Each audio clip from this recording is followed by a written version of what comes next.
in the Quran in chapter 2. And it cannot be in a prayer hall. It cannot be in a masjid, in a mall, or in an office.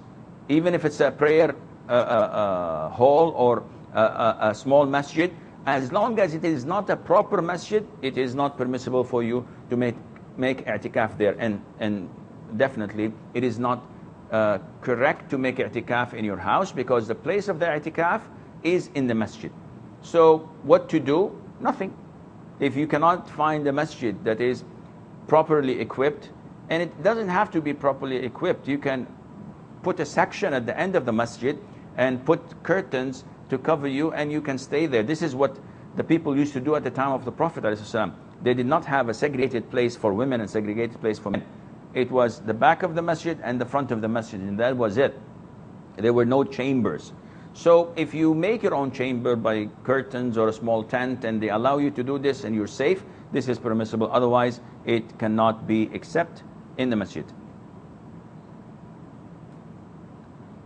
Okay. Sister Bilal from the Emirates. Assalamu alaikum. Alaikum salam wa rahmatullah. Sheikh, I have a device, iPhone 4S, and I did a jailbreak for it. So all the paid applications are free for me. Is it allowed to do such a thing? Okay, I will answer your question, inshallah. Brother from, Wallah, I forgot. I think Fahim, yes. From Dubai. I think also from Dubai. He's asking about the ruling on Dua al-Qunut. Allahumma hdina fi man hadayt. What is it? Is it mandatory in Salah? The answer is no. The Prophet ﷺ was never reported to us that he had done Dua al-Qunut in witr. Because we know that he prayed only 3 or 4 nights in Ramadan. And then he stopped because he was afraid that Allah would mandate it to us. Though he preferred it and liked it, but he didn't want to burden his ummah. Sallallahu alayhi wa sallam. So it was not reported that he gave the Dua of al-Qunut during witr prayer. The only evidence was in the hadith of Hassan ibn Ali, may Allah be pleased with him and with his father, when he taught the Prophet, when the Prophet taught him, and he was a young child of 7 or 9 years of age, and the Prophet taught him this short clip, Allahumma hdini fi man hadayt wa afini fi man afayt, 2.5 lines maybe, and that is it. So scholars say, is it mandatory? No one says it's mandatory. So is it recommended? Scholars differ.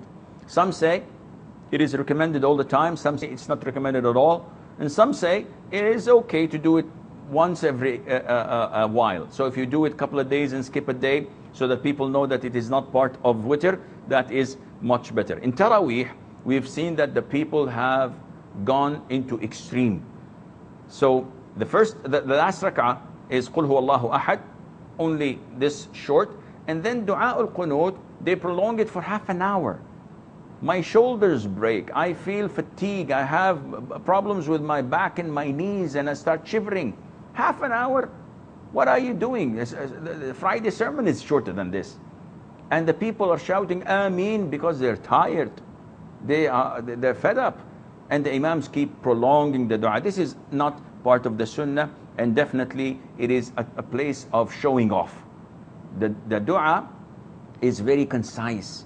Abdullah ibn al-Mughaffal, may Allah be pleased with him, heard his son saying, "Oh Allah, grant me the White House to the people when they enter the Jannah, to the right." And his father, may Allah be pleased with him, said, "My son, what are you doing? Ask Allah for Jannah and seek refuge in Allah from hellfire. Don't be specific, the White House to the right of the Jannah when people enter gate number 4. What is this? You've not seen this." Because I've heard the Prophet ﷺ say that there will come people from my ummah who would make an act of oppression. They would wrongdo themselves by exaggerating in the dua and in wudu, as the Prophet said, alayhi salatu wassalam. Abdullah from Nigeria. Muhammad from Saudi Arabia. Assalamu alaikum. Wa alaikum salam wa rahmatullah. How are you, sir? Hayyak Allah, I'm fine, Jazakallah. God give you good health, inshallah. And you too, and all our viewers. Thank you, sir. This regarding Umrah, after performing finished Umrah, is it okay to cut the hair from all 4 sides of hair, or is it necessary to make machine all over the hair? Is it acceptable just to cut short little by little? What's the rule on this? I will answer your question, inshallah. Thank you, Sheikh. Yeah, hayyakallah. Brother Abdullah from Nigeria was asking on the ruling of reciting 2 surahs in the same rak'ah. And the answer is, the Prophet ﷺ prayed night prayer once with the companion, and the companion reported that the Prophet recited in the first rak'ah, Surah Al-Baqarah, Al-Nisa and Al-Imran. So the Prophet not only recited 2 surahs in one rak'ah, he recited 3 surahs, and one of the longest of the whole Quran. Therefore, this answers your question. If you would like to recite in the, and also in the hadith in the Bukhari and elsewhere, where the Prophet appointed ﷺ one of his companions to lead an expedition, and whenever he led the prayer with his companions, he used to recite a surah and Qul Huwallahu Ahad as well. And they told him, either choose the first one or Qul Huwallahu Ahad, don't combine. And he said, this is what I want to pray. If you like it, alhamdulillah. If you don't, let someone else pray instead of me. And when they told the Prophet ﷺ, the Prophet approved of it. So I hope this answers your question. Mahmoud from Nigeria, she's saying that most of the deodorants we use contains alcohol. And this is a fact. So what is the ruling? Because some scholars say it's haram, some scholars that say halal. If you understand where they're both coming from, you have no problem, inshallah, in finding the answer. The problem was the difference of opinion among scholars whether wine is physically impure or mentally impure. What does wine have to do with this? Well, they said that the ingredients that intoxicates is alcohol. Hence, alcohol takes the same ruling of wine. And this is completely wrong, but let's hypothetically go with the flow. Is wine physically impure, meaning that if I have a drop of wine on my clothes, can I pray, or it is rendered to be najis, impure? It's an issue of dispute. The most authentic opinion that it is pure. It is like dropping an orange juice. Now, drinking it is completely haram. It's a major sin. Not only that, carrying it, preparing it, selling it, buying it, all of this, the Prophet cursed whoever deals with wine, with intoxicants, not alcohol, with wine, or things you drink and you get high or you get drunk by. So this is haram. But is it physically impure? The answer is no. And there are a lot of evidences backing this up, especially when the prohibition of wine was made public and final. Prophet ﷺ ordered them to spill every jug they had of wine, and they used to drink wine like a fish.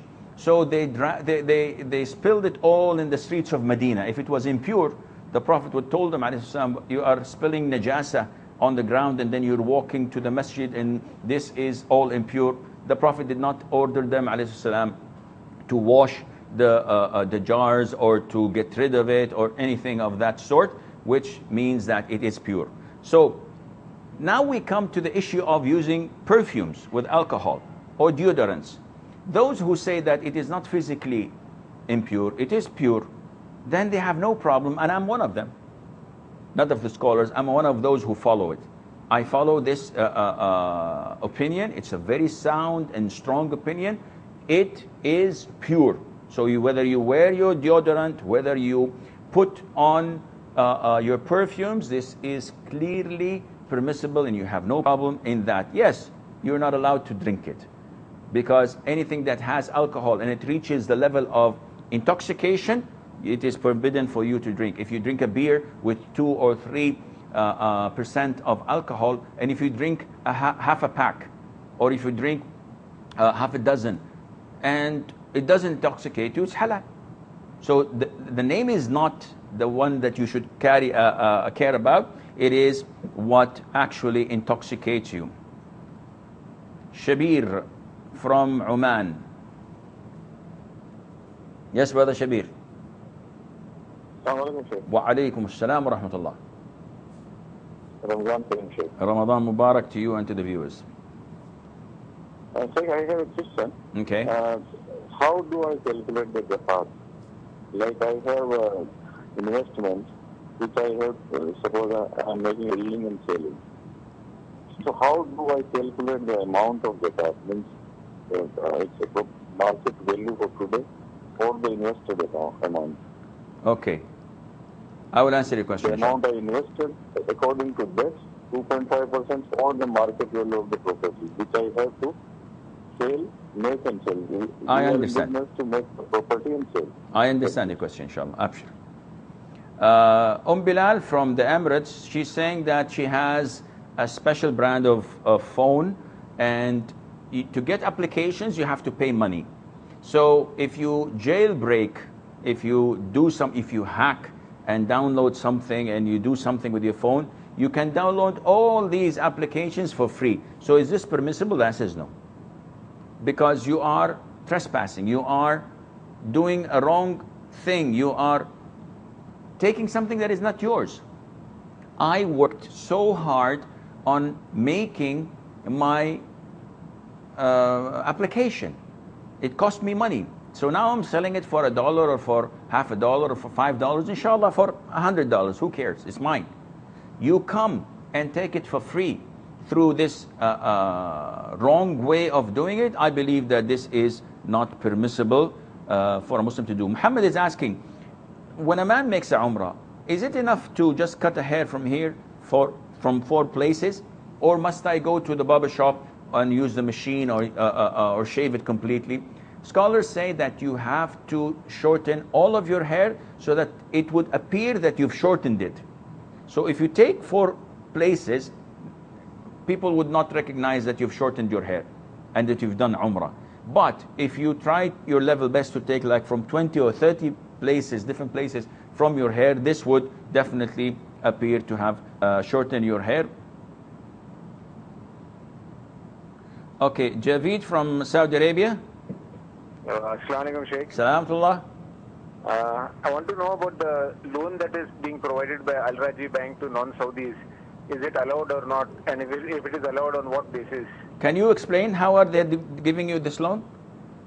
They are explaining to us that they are either buying shares on our name, and then they are selling the shares immediately in front of us if we want, and then they are giving us this loan. And then we have to pay them in installments over 3 years or 5 years. But it's a greater amount than what we have taken. But they are saying this is Islamic.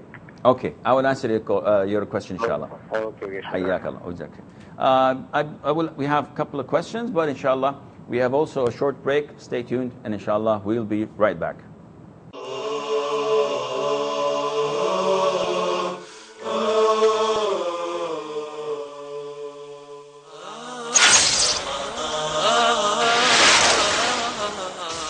Don't miss Ramadan's pulse of this Ramadan from Sunday to Thursday, 1 hour before Ask Huda. That's 1 o'clock GMT and 4 o'clock Mecca time, with me, your favorite host Malik, only on Huda TV. Come join us and have your say. Let's talk about our way. Remember, you are not alone. Huda is the light in your home.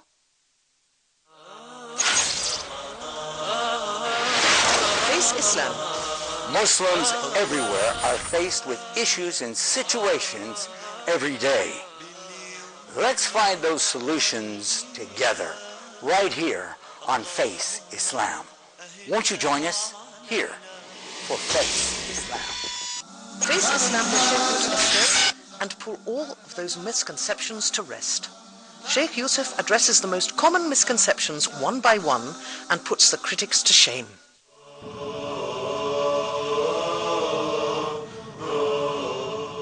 Assalamu alaikum and welcome back. Shabir from Oman, he's asking about a dilemma he's in. They've got this property, it's an investment, they want to give zakat. So how would they calculate the original capital? Is it when they bought the real estate a year ago or today?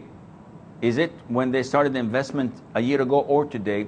Scholars say that when it is time for you to give zakat, you have to give the zakat on the date or the value of today. This can go either way. I could buy a property for $1 million, and a year later, when I'm about to sell it, or I'm evaluating the cost and the value of it, I discover that it is 500,000. So I give zakat on the 500,000. So one would say, yes, but you bought it for $1 million. What counts is today. So 500,000, I'll give it 500,000. And if it doubled or tripled or quadrupled, it started with $1 million, now it's